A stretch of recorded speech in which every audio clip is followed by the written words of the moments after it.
Well, finally broke down. Had to do it. Everybody who used to follow me around there in California with my white sapote videos, I have added white sapote to the Hawaiian collection too. This is Sioux Bell, a grafted tree. I also, in the nursery, have a bunch of seedlings of Sioux Bell that I started working on too. I wasn't going to bring the white sapote in because I already have mammy sapote, green sapote, chocolate sapote, chico sapote, on and on. But I picked up some sapote over on the Kona side recently at a produce stand because I wanted the seed. I was going to grow some trees. And when I cut them up and ate them on my waffles, that was it. I had to have it. So I went out and bought myself. And one of my viewers the other day asked me about the chocolate sapote. Well, here it is, folks. I did have one around here somewhere, but I don't know what happened to it. Sometimes I get disorganized, and I guess I lost it.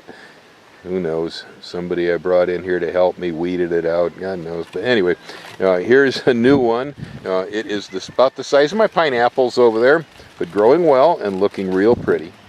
I had been trying for quite a while to come up with just what bamboo to plant here.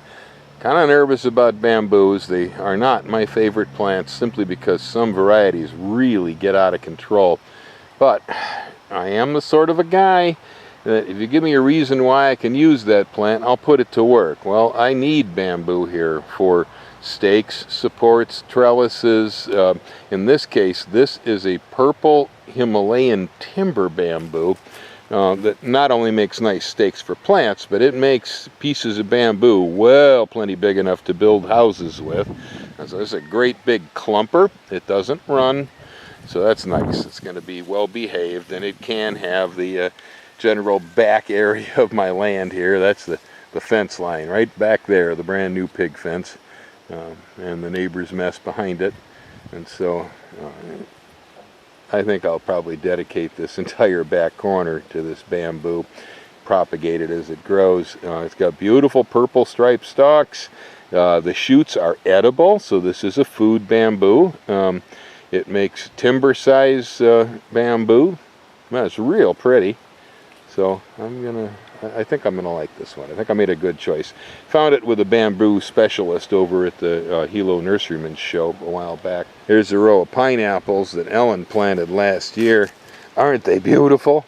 Oh, I mean, they're just gorgeous. These were put in October last year, so they're not quite a year old. This is cinnamon. Beautiful tree. It really is pretty. It's getting about time, I guess, for me to start compassing this baby so we can harvest the bark, because that's where the cinnamon comes from. You have to cut the tree back. You just compass the thing, take down the branches that are large enough, peel them for the bark, and dry it. Sure is pretty, though. I'm finally starting to get a few avocados on this seedling tree back here. They appear a bit pear-shaped, so they're different than the West Indians I got by the house that are like a cannonball. Put in this Eureka lemon about a year or so ago. It has been making lemons.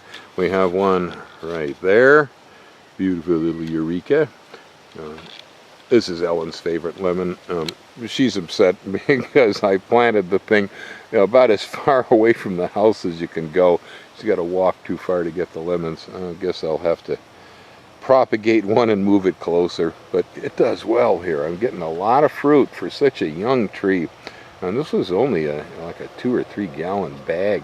It was not a very big plant. It's really taken off. No fruit currently on the abius, but I see that they are forming flower buds up and down the branches. Should be a good crop this year. So when it happens, those of you who like abiu seed, this is a special good tree, really good abiu. And so I'll have seed probably about February. And the big rush to get ice cream bean seeds seems to be tailing off now, but I still have plenty of fruit, and so if there's anybody out there that needs ice cream bean seed, I can still supply.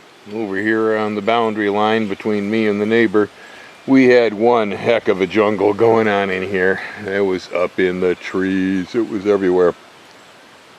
So I recently came through here slashed and cut and chopped and burned. I didn't burn, but I did slash so much red stem philodendron, Miley vines. Cut them off. They're hanging up in the trees. I don't know, it's going to take a while, but they might start to starve up there. You can see all the dangly root up there in that persimmon and the avocado. It was really a mess. I kind of get rid of the stuff because it seems to hold moisture. It breeds a lot of mosquitoes back in here, which I don't like. And then the coqui frogs and little chirping son of a guns. Coqui! Yeah? Say it again. Coqui, huh? Yeah, see? Those guys. They like this kind of mess. And so they can get in here by the thousands and they roar like a jet taking off. So I started clearing out up to the line, and they have started cleaning out on the other side over here. So things are looking good. Got a lot more air moving through here. And they even gave me permission to go in and start tossing some hydrated lime around on their side of the fence so we can get rid of them darn frogs. Most of them now are over there in their Chinese bananas. I've driven them out of my house here. Here's some of the dendrobium orchids that Ellen put on my Rollinia tree here. Sometimes I think these things do better on the trees here than they do in the pots in the nursery. This one really came out nice. Looks like my canistel tree, or otherwise egg fruit, is starting to grow out flower buds. Now this will be the first time that I know of. Well, when I put in my new nursery table, I had to tear out an old stand of apple bananas, and I had to take out my giant lilycoy.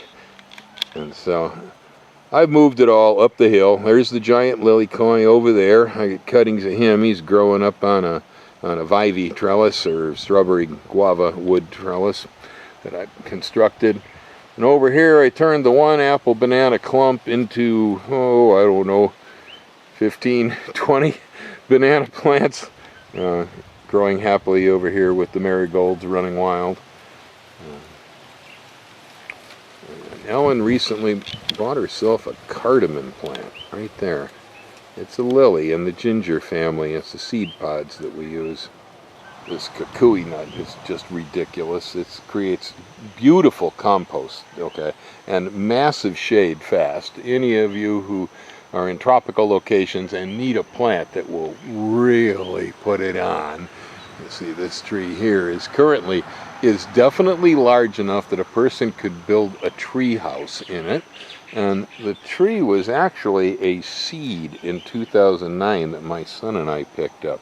So this thing is a beast. It's got to be 30 feet high already at least. Huge canopy spreading. I'm glad I put it off to one side of the property. I had no idea. But when it comes to beneficial plants here in Hawaii, this stuff, the debris from a cucuy nut is almost like peat moss. This is a leaf debris. It's really, really nice compost. And of course the nuts, they make real nice necklaces, and traditionally they were used as a lighting source here. They would light the nut and burn it. They called it candle nut. My durian tree is coming along. Solo papaya is doing very well. That's why we call these guys solo here. It's one of the most popular papayas in Hawaii. It's solo because it's hermaphrodite and takes only a single plant to pollinate itself. Passion Vine Farm is coming along just fine over here, but California's winning. All the passion fruit seed I brought in from California is setting fruit already, but the stuff from Hawaii is taking its sweet time. It's on island time. Hopefully it's going to fruit. It's been flowering. There's a bunch of Williams bananas just about ready to pick. Getting close. Getting close, and I need more bananas. Man, I guess can't seem to grow enough of these things. I eat too many. Over here is a row of habanero chili that I put in last May. Okay, this is, what, June 30th, I guess? Yeah, June 30th. So more than a year, still going at it.